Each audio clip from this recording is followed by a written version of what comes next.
Welcome to Study by Dai Coachings. Today we are going to discuss about the Sustainable Development Goals. Sustainable Development Goals सारे के सारे जैसा आप जानते हैं कि Sustainable Development का मतलब होता है हमारे पास आज जितने भी नेचुरल रिसोर्सेज हैं उन चीज़ों का इस तरह से प्रयोग करना कि आने वाले जो समय या नेक्स्ट जनरेशन जो हैं वो भी इन चीज़ों का लाभ उठा पाएँ। फॉर एग्जाम्पल आज हमारे पास अगर नेचुरल रिसोर्सेज हैं जैसा एयर है, वाटर है और इसके साथ साथ फॉरेस्ट हैं या फिर विंड एनर्जी, सोलर एनर्जी, अलग अलग तरह के फॉसिल फ्यूल्स हो गए हमारे पास। ये सारे के सारे जो रिसोर्सेज हैं इन सभी चीज़ों का इस तरह से प्रयोग करना कि जो नेक्स्ट जनरेशन है वो भी इनका लाभ उठा पाए। तो अगर हम अनलिमिटेड यूज़ करेंगे इसका, अननेसेसरी एक्सेसिव यूज़ करेंगे तो उससे क्या होगा, लॉस ऑफ नेचुरल रिसोर्सेज होगा। अभी प्रेजेंट जनरेशन की जो नीड तो हैं वो तो पूरी होंगी, लेकिन जो नेक्स्ट जनरेशन आ रही है, ठीक है, उनकी जनरेशन की जो नीड्स है, रिक्वायरमेंट्स हैं वो पूरी नहीं हो पाएंगी। अगर आज हमारे बुजुर्गों ने जो है, हमारे जो इंसेस्टर्स थे, उन्होंने अगर हमें प्योर और नेचुरल एयर दी है, वाटर को प्योर रखा है, सेव किए हैं, फॉरेस्ट वाइल्ड लाइफ को सेव किया है, तो आज हम भी उन चीज़ों का लाभ उठा पा रहे हैं। अगर उन्होंने सारे के सारे फॉरेस्ट जो है वो काट दिए होते, अगर जंगलात को तबाह कर दिया होता, इसके साथ साथ अगर वाइल्ड लाइफ को टोटल लॉस ख़त्म कर दिया होता, तो आज हम उन चीज़ों का लाभ ना उठा पाते। तो इसलिए सस्टेनेबल डेवलपमेंट का अभिप्राय है to save the natural resources in a present generation why in care of future generation, कि आज इस तरह से प्रयोग करो नेचुरल रिसोर्सेज का, आज की ज़रूरतें पूरी करो पर फ्यूचर की ज़रूरतों को भी मद्देनज़र रखो, उनको नज़र में रखते हुए, ताकि आने वाले समय में वो चीज़ें यूज़ हो पाएँ। इन्हीं सभी चीज़ों को नज़र रखते हुए मिलेनियम डेवलपमेंट गोल्स जो है MDGs का 2000 में बनाए गए। उस सारे के सारे MDG गोल्स का एक ही मतलब था कि जितने भी वर्ल्ड लेवल पे जितने भी हमारी कंट्रीज़ हैं, वो सारे के सारे देश जो है मिलकर एनवायरनमेंट, इकोलॉजी और सोसाइटी को सोशल, इकोलॉजिकल, इकोनॉमिकल और एनवायरनमेंटल पॉइंट ऑफ व्यू से रिसोर्सेज को प्रिजर्व करेंगे, सेव करेंगे। अगर हम सस्टेनेबल डेवलपमेंट की बात करें तो सस्टेनेबल डेवलपमेंट जो है एक एजेंडा है, एजेंडा 2030 भी कहा जाता है, जो कि MDGs को रिप्लेस करता है। तो हम आज डिस्कस करेंगे कि टोटल सस्टेनेबल डेवलपमेंट गोल जो हैं वो 17 हैं। इन सभी गोल्स को 2015 में अडॉप्ट किया गया था और वर्ल्ड वाइड 193 जो कंट्रीज़ हैं यूएनओ के अंडर, उन कंट्रीज सभी ने इनको अडॉप्ट किया हुआ है, जितनी भी कंट्रीज़ हैं, और सारे के सारे वर्ल्ड वाइड जो है पब्लिक प्राइवेट पार्टनरशिप के थ्रू एक अप्रोच को फॉलो करते हुए पूरी की पूरी कंट्रीज़ जो हैं इस एजेंडा 2030 को, 15 ईयर्स का जो एजेंडा है 2015 से लेकर 2030 तक ये टारगेट है, जिसमें हमने सस्टेनेबल तरीके से पूरे रिसोर्सेज को प्रिजर्व करना है और हर एक कंट्री को सस्टेनेबल बनना है। तो अगर हम डिस्कस करेंगे वो 17 कौन कौन से गोल्स हैं जो SDGs को परफॉर्म करते हैं,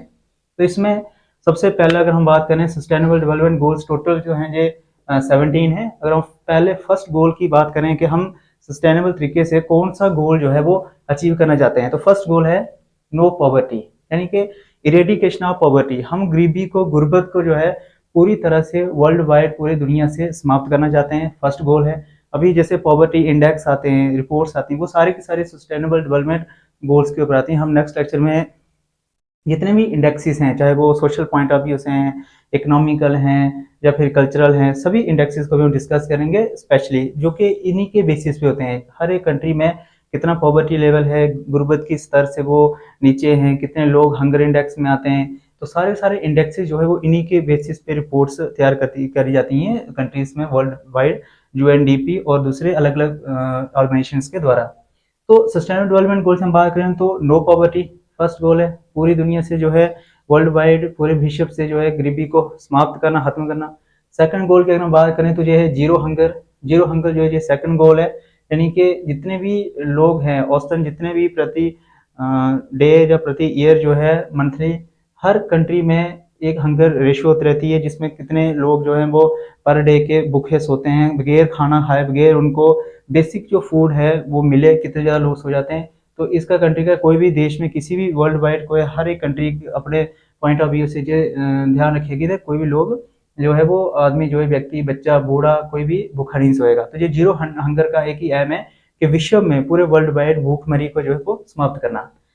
थर्ड गोल है गुड हेल्थ एंड वेलबींग, कि हर एक व्यक्ति की अच्छी सेहत हो, अच्छी हेल्थ हो और वो अपनी भलाई के लिए, वेलबींग के लिए लाइफ में आगे बढ़ सके, कुछ कर पाए, इसके लिए एक ये वाला है good health and wellbeing, third goal है। नेक्स्ट है क्वालिटी एजुकेशन। क्वालिटी एजुकेशन जो है एक अच्छी स्तर की शिक्षा हो, यानी कि हर बच्चा जो है गरीब बच्चा जो है, मिडिल क्लास फैमिली में बिलोंग करने वाला बच्चा जो, वो भी क्वालिटी एजुकेशन को एक्सेस कर पाए, यानी क्वालिटी एजुकेशन प्राप्त करने के लिए वो इजिली एक्सेसिबल हो, इस चीज़ की पुष्टि करेंगे। जेंडर इक्वलिटी का मतलब होता है male and female, girls and boys. तो जो फेमिनिटी और जो जेंडर्स को लेकर पूरे वर्ल्ड वाइड जो इक्वलिटी को है, उसके ऊपर ध्यान देना है कि जेंडर जो है वो हर एक जेंडर को इक्वल समझा जाए। फिफ्थ गोल है। नेक्स्ट है six goal, clean water and sanitation. हर एक व्यक्ति को हर कंट्री में, हर देश में जो है साफ सुथरा पानी और साफ सफाई की एक्सेस हो, उनको मिल पाए। एफोर्डेबल एंड क्लीन एनर्जी, साफ सुथरी ऊर्जा, यानी वायु ऊर्जा हो, विंड एनर्जी हो, सोलर एनर्जी हो, हाइड्रो एनर्जी हो, इलेक्ट्रिकल एनर्जी हो, हर तरह की एनर्जी जो है वो एक्सेसिबल हो, और वो भी एफोर्डेबल एंड चीप रेट्स पे, यानी कि सस्ते दामों पे मिल पाए। ऐसा नहीं है कि किसी कंट्री में बिल इतना आए कि वो बेचारे लोग उसका भुगतान ही ना कर पाए। तो ऐसा नहीं है, एफर्ट्स कर पाए लोग उतनी ज़्यादा बिल पे वो सब प्राप्त हो। Decent work and economic growth, पूरे वर्ल्ड वाइड जो वर्क को लेकर, इकोनॉमिक ग्रोथ को लेकर डिसेंटिव तरीके से हो, decent work and economic growth हो, यानी डेवलपमेंट को जो है बैलेंस तरीके से आगे बढ़ाया जाए। इंडस्ट्री, इनोवेशन एंड इंफ्रास्ट्रक्चर, यानी कि जो इंडस्ट्रीज हैं, कारखाने हैं, जितने भी इनोवेशन उनमें नए नए इंडस्ट्रीज में, कारखानों में, यानी मैन्युफैक्चरिंग सेक्टर में इनोवेटिव तरीके से नए नए स्टेप्स को लाया जाए, यानी टेक्नोलॉजी को जो है वो इंडस्ट्रियल सेक्टर का एक विभिन्न जिनकी एक पार्ट बनाया जाए, इंटीग्रल हिस्सा बनाया जाए। तो इंफ्रास्ट्रक्चर में इम्प्रूवमेंट लाई जाए, जैसे स्कूल्स के इंफ्रास्ट्रक्चर हो गया, इंडस्ट्रीज में, कारखानों में न्यू इनोवेशन आए इंडस्ट्रियल सेक्टर में, उसके लिए ये है गोल नंबर 9।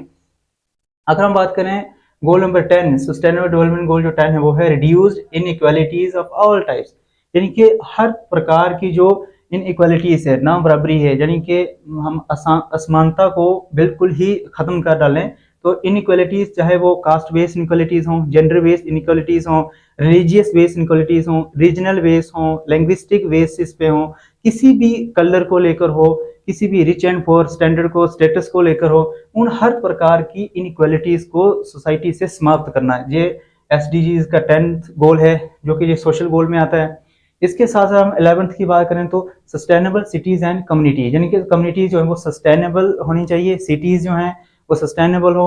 अच्छे तरीके से, यानी कि सिटीज और कम्युनिटीज को बिल्ड करते हुए, यानी अर्बनाइजेशन जो हो रही है, शहरकारी जो हो रही है, वो इस तरीके से हो कि ऐसा ना हो कि अर्बनाइजेशन तो बहुत ज़्यादा बढ़ती जाएगी लेकिन उसके लॉसेज जो हैं दूसरी प्रकार से वो बढ़ते जाए, तो ऐसा नहीं होनी चाहिए। यानी कि सस्टेनेबल तरीके से डेवलपमेंट होनी चाहिए, डेवलपमेंट के नेगेटिव इम्पैक्ट्स कम हों।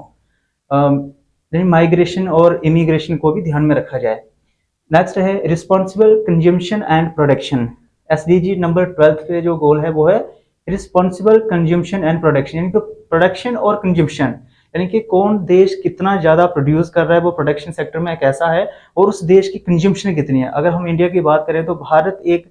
एक ऐसी मार्केट की तरह है, यानी कि हर एक कंट्री चाहती है कि इंडिया के साथ वो ट्रेड रिलेशंस को बिल्ड करे, क्योंकि वर्ल्ड वाइड जो है हमारी जो पॉपुलेशन है वो टॉप कंट्रीज में है, यानी कि सबसे ज़्यादा पॉपुलेशन वाली कंट्री जो है 2024 में इंडिया बन गई है। हमने चाइना को जो रिप्लेस कर दिया है, यानी अभी जो 2024 का जो डाटा है इसमें India is the top most number 1 population country in the world, यानी पॉपुलेशन के हिसाब से हम जो है वर्ल्ड वाइड नंबर 1 पे आ गए, जो कि पहले हम नंबर 2 पे थे। तो अभी हमारी पॉपुलेशन इतनी ज़्यादा है तो हमारी ज़रूरतें भी बहुत ज़्यादा होंगी, एसेंशियलिटीज़ ज़्यादा होंगी, तो इसलिए रिस्पॉन्सिबल कंजम्पशन होनी चाहिए, यानी प्रोडक्शन जिस देश में जितनी ज़्यादा प्रोडक्शन हो रही है उस देश में उतनी ही ज़्यादा कंजम्पशन है, या फिर वो दूसरे देश कौन सा किस देश से खरीद के ला रहे हैं, यानी कि इम्पोर्ट एक्सपोर्ट सेक्टर को चेक किया जाए।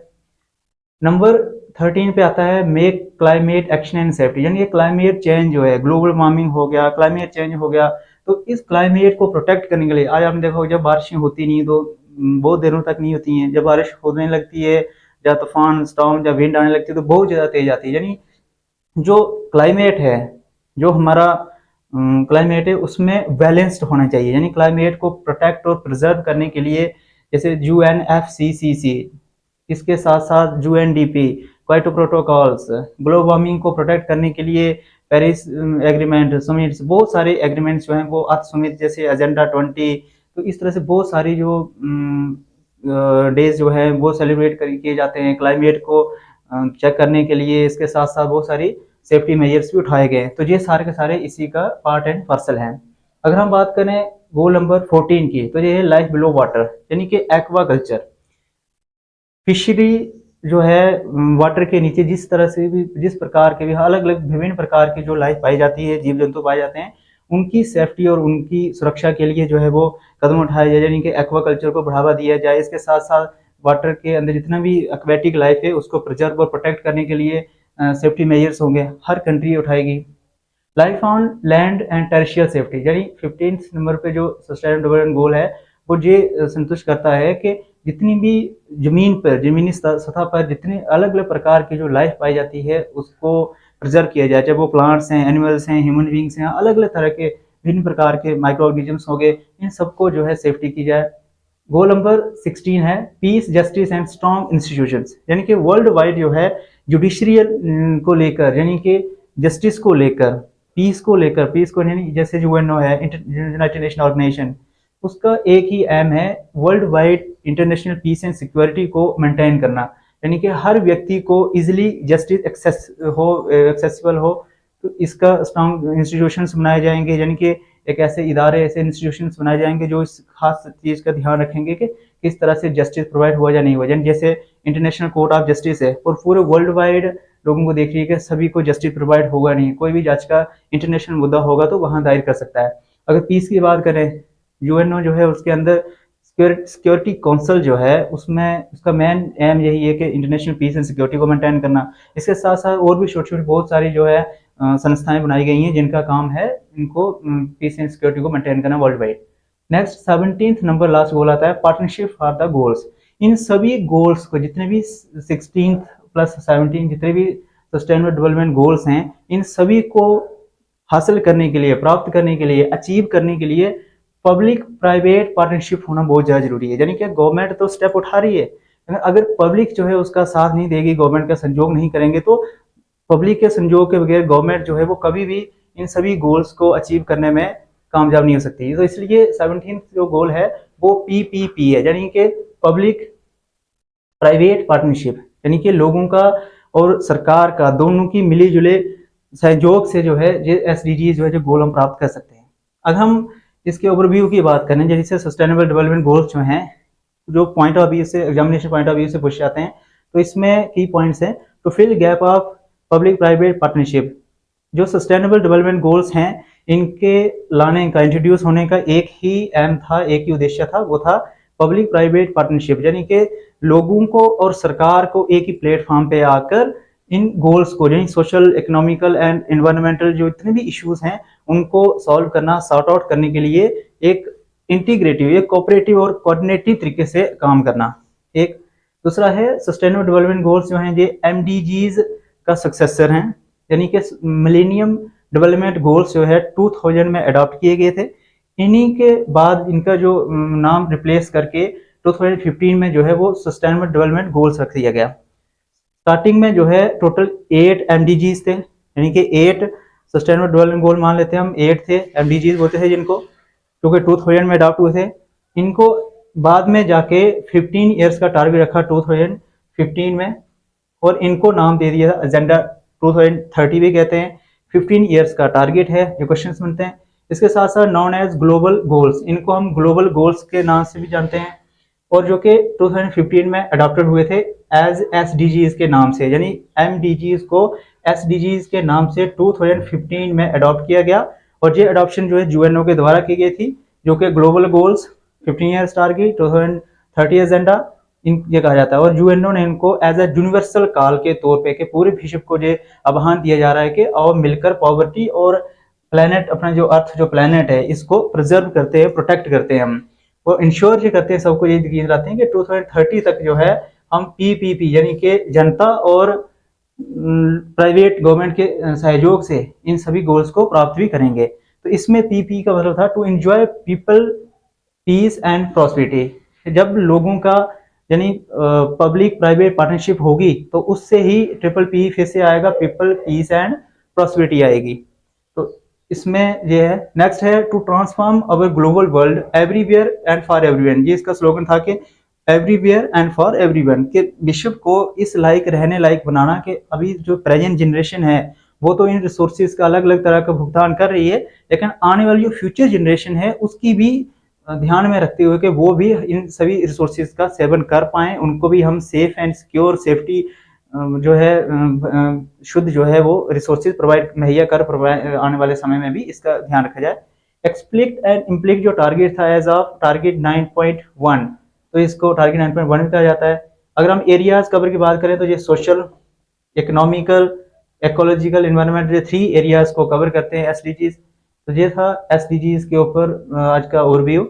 हम नेक्स्ट जो एसडीजीज के रिलेटेड जो एसडीजीज गोल्स जो बनते हैं इनके, इसके साथ साथ इंडेक्सेस जो हैं, इनके जो एमसीक्यूज बनते हैं अलग से, वो हमने आपको ओवरव्यू दे दिया कि इस तरह से एमसीक्यू जो है पूछे जाते हैं। इसके एक एक गोल को अलग से पूछा जाता है कि what is the goal number 15 of SDGs, क्या था, कब अडॉप्ट किए गए, किसके सक्सेसर्स हैं, ये किस तरह से किए गए। तो ये सारे के सारे जो क्वेश्चन आते हैं, अब इनका स्क्रीनशॉट लेके नोट भी कर सकते हैं। तो हम नेक्स्ट में डिस्कस करेंगे नेक्स्ट टॉपिक में कि किस तरह से जो इंडेक्सेस हैं, प्राइस इंडेक्स जो अभी है वो अलग अलग इश्यूज को लेकर क्या है, इंडिया का हंगर इंडेक्स में क्या रिपोर्ट का कितना रहा है, इसके साथ साथ पॉवर्टी को लेकर के देखें इंडिया का कितना रैंक है, जेंडर इक्वलिटी को देख के करेंगे इंडिया का कितना है। तो ये हम सब नेक्स्ट डिस्कस करेंगे अलग से।